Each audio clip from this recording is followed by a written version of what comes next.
Hey guys, this is Ashley Fox, and you are now tuned in to All Things Boss. Ain't no sorry.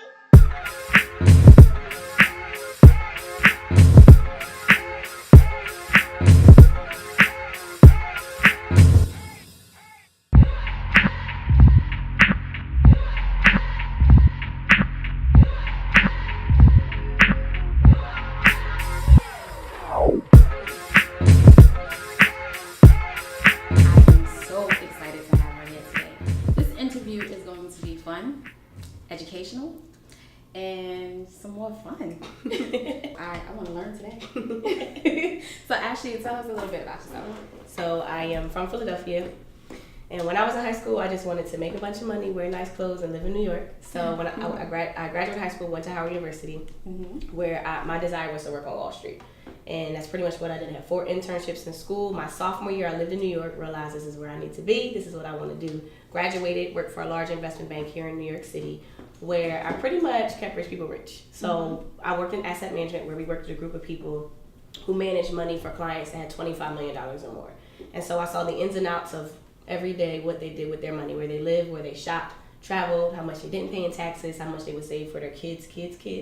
And for me, it was a great experience because I got exposed to a lot. And so what I saw wealthy people doing, I did. They traveled, I traveled. They read, I read. They invested, I invested. But when I would come back to Philly, a lot of what I was doing, nobody really knew. I was kind of labeled as the rich girl. However, on Wall Street, I was kind of one of the lowest paid analysts on the floor. Making 6 figures, making good money. But my outlook on money was different from the everyday person because of what I got exposed to. And I realized that there was a disconnect between what Wall Street gave its clients and what the everyday person was not given. And so I quit my job knowing I knew who I wanted to be. I didn't know what it was I was going to do. But I knew that I wanted to give the financial education. In the midst of that, nobody tells you that when you start a business, you don't get paid every 2 weeks. So I still lived, traveled, and shopped like I worked on Wall Street. And when I was creating my business, money didn't come as often as I thought it would. So in the midst of that, I maxed out credit cards, had negative bank accounts, got evicted from my apartment in New York City, and I ended up back in Philadelphia, and I slept on my parents' couch for 2 years building my business. And I think that was actually one of the worst and best times of my life.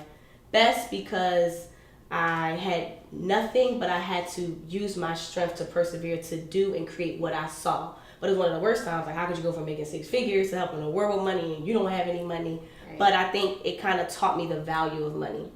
I've been working since I was 10. Fast forward I would say maybe about a year, I opened an office, built a financial advisory business. I was training licensed professionals. As of today, I have over 200 clients, and I've helped them invest over $1.5 million. And these are people who are single mothers, people who are aspiring entrepreneurs. I have a few millionaire clients. But the people that may have had bad credit, just the people Wall Street would not talk to, and if you walk into a bank, they will probably look at you sideways. Right. But it doesn't mean that we don't deserve to be wealthy. We're just not given those tools and resources. But then I got to a point where it's like, okay, I love dealing with adults, and I wanted to find a way to prevent adults from making financial mistakes. And the easiest way to do that is if you teach a child. So I wrote out a bunch of words that described what I wanted to give to the world. I put it into this website, and it created the word amplify, which is the word empower and modify put together. And so essentially I created a company called Amplify, which is the word empower and modify merged together. Because what we don't realize when it comes to money, it's not about knowing 1 + 1 is 2 or what a stock is or what a bond is, because everything I teach people, you can Google, I promise you. But you have to ask yourself, why do I have access to this information and I'm not utilizing this information for myself and my family?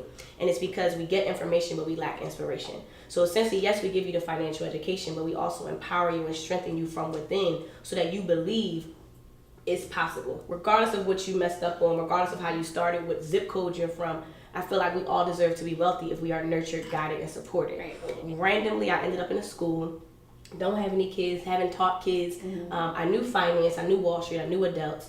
And I realized that in order for us to create the next generation of wealth builders, we have to educate them. Right. And for something that we use every single day of our life, why isn't it taught into our school system? Right. And so I taught 6 classes for free for a year. Most people don't know that. Learning what kids do and do not know in middle school. That ended up, fast forward a year, we got a contract with the school district of Philadelphia. We have a program in New York. We've been in over 50 schools. So essentially, Amplify is an online platform, and one day we'll be a school where we create financial education material both online and in classroom for both adults and children. That's amazing. And that is one introduction. That was just amazing. I mean, you covered so much, but I want to go back to you walking away from Wall Street. Okay.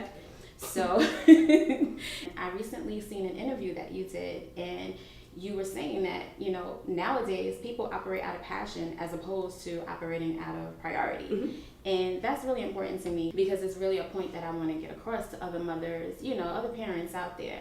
You know, support your children with their passion.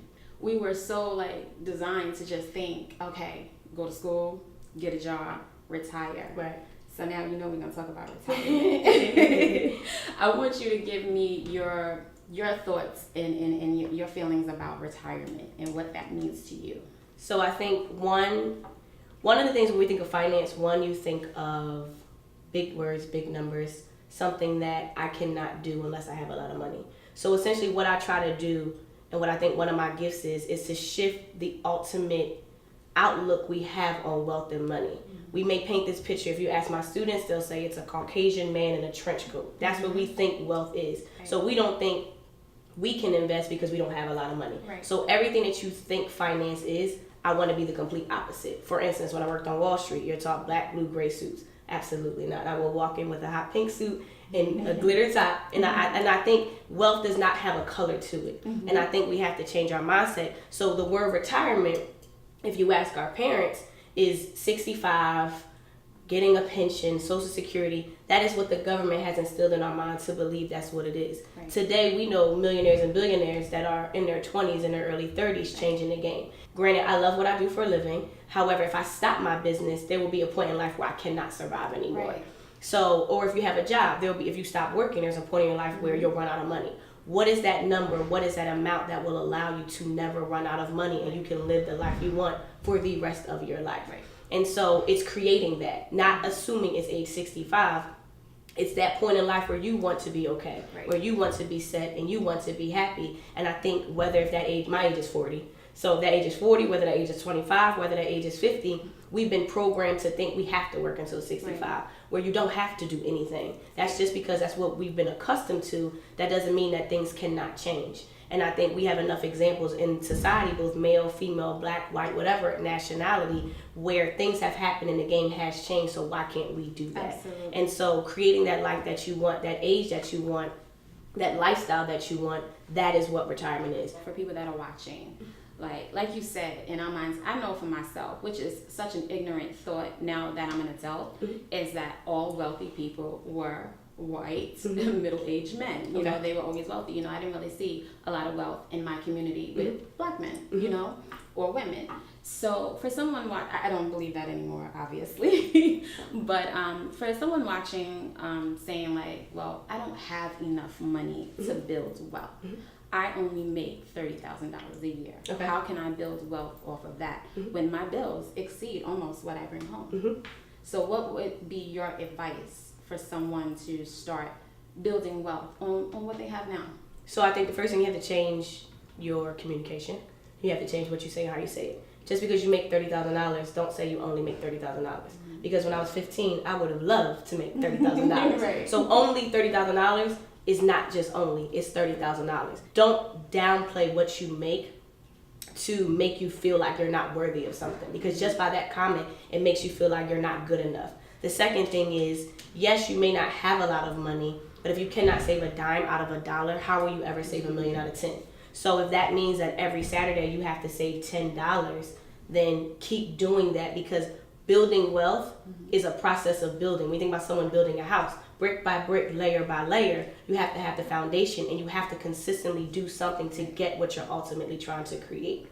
So in this case, if that means you have to set aside $10, $20, $30, do that consistently until you get to a point where you're in the position to do and have more. Right. The majority of people spend check to check. I'm pretty sure if I sat down with you, I can figure out that Starbucks you drink every single day, you going out to eat with your colleagues every single day, those shoes you just bought because you just felt like you worked so hard this week and you have to go buy shoes. Right. I'm sure there are things you can sacrifice temporarily to, mm-hmm, have the life you want forever. Right. And so it's finding those key things. We as people are driven by the progress, not the result. If you notice, when you achieve a goal, you get excited when you achieve a goal, but you get more excited when you cross the goal out. But you're on to the next thing. Right. So it's not about the result that you achieve. It's the fact that you are pushing yourself to be a better person, and you'll get excited and driven to do more. So the first $5, and then eventually you get a raise, it may turn to $10. So one of the things I actually do is, because I've had this thought too, I add a zero to everything I do. So if I go buy a coffee I don't drink coffee, but I want to go buy tea for $5,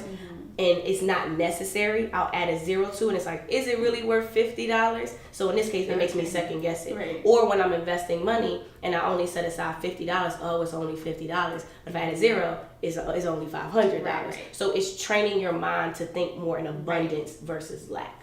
I get that. So I get just training your mind, just changing your thought process. That's number one. And also just being consistent. Yes. If you're going to be consistent with that $5, be consistent with Right. that $5 every single week, and you can build wealth. Eventually, it will grow. Right. So, I appreciate that. So, before we wrap up, if you could leave us with this last thought, what was it that made you feel that you were going to make that first investment in yourself?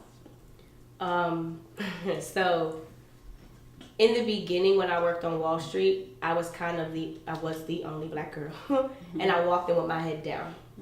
I felt like I didn't belong, but a part of me wanted it. But I was surrounded by money, and I don't like to be the dummy in the room. So, like, for instance, I remember, like, my first week on Wall Street, they were talking about going to Switzerland for, like, the weekend. And I was like, where the hell is Switzerland? How are they going for the weekend? And I've only been to Cancun, Vegas, and Miami. So, what am I doing? What's going on here? Right. But it forced me to explore, to learn. And I actually traveled to Switzerland. So putting myself in those uncomfortable situations, at the time, I didn't know it was actually strengthening me as a person. Because the day I walked out those doors, my head was high. And I knew these people would have been glad to meet Ashley Fox. And so I think putting myself in those uncomfortable situations forced me to see what was possible. So if you ask me, I'm going to build $1 billion business. Why? Because I've sat in rooms with billionaires. So it's possible. So I think we get so consumed in our reality, and I find myself getting to this point too, but you have to force yourself out of that comfort zone, because yes, at this point you may not have a lot of money, yes, you may not have a lot of viewers, yes, you may not have a lot of customers, but that doesn't mean that it's not possible, and you have to keep going. But what keeps you going is seeing what is possible. So the moment I walk into any gorgeous looking school or some huge office building, whatever the company name is, I envision it being Amplify. But I intentionally put myself in those places to remind me, yes, I may be working in my apartment building downstairs lounge that gives me free Wi-Fi, but that does not mean I'm not going to have a big building. That doesn't mean I'm not going to create a great school, but every single day I have to remind myself, whether it is the circle of friends you hang around, whether it is you just taking a trip by yourself or with your friends, whether it is putting yourself in that position to be around the people who are doing the things you want to do, you have to do that proactively, because you get so consumed with everything that goes wrong, everything that does not work, and what you think is going to happen, it's not a 10 chance, it's not going to happen that way, but you have to remind yourself, because that'll bring you back to why you even started. So for me, being in the classroom, working with my students, getting people, whether they're writing me messages or emailing us, letting me know like I'm doing this for a reason, and you're keeping me going even when I feel like I need to stop and I need to go back and get a job. But I think it's the outcome that keeps me driven. It's the things that I surround myself by. And the moment when you feel like I'm not good enough or my bank account is empty, go find somebody who has a big old bank account, go watch a movie or something that puts you in that mind frame that gives you that sense of gratitude, but that also sense of perseverance to keep you going. And I think that's really important. Absolutely. I agree with that 100%. Like you just have to keep going. Yes. In life, just every day things happen. You know what I'm saying? And I feel like there's always something that can make you say, you know what, forget it. I'm not doing this anymore. All the time. But that's your mind. Remember that's why your you mind. started. Right. That's I your always mind. have to come. Yeah, absolutely. Once you get control of this up here, anything is possible. But myself, I'm gonna be very honest. I have to remind myself a lot of times, a whole lot, that why did you start it? Right. Why are you doing this? Right. And then the main thing is that my children are watching. I need them to see that mommy doesn't give up. Right. No matter what. But Ashley, I am so happy that you came to All Things Boss. I really enjoyed our conversation, and I learned a lot.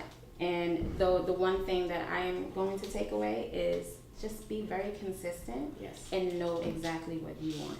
And allow yourself to be in the room with what you want. Like you said, I was sitting there with billionaires.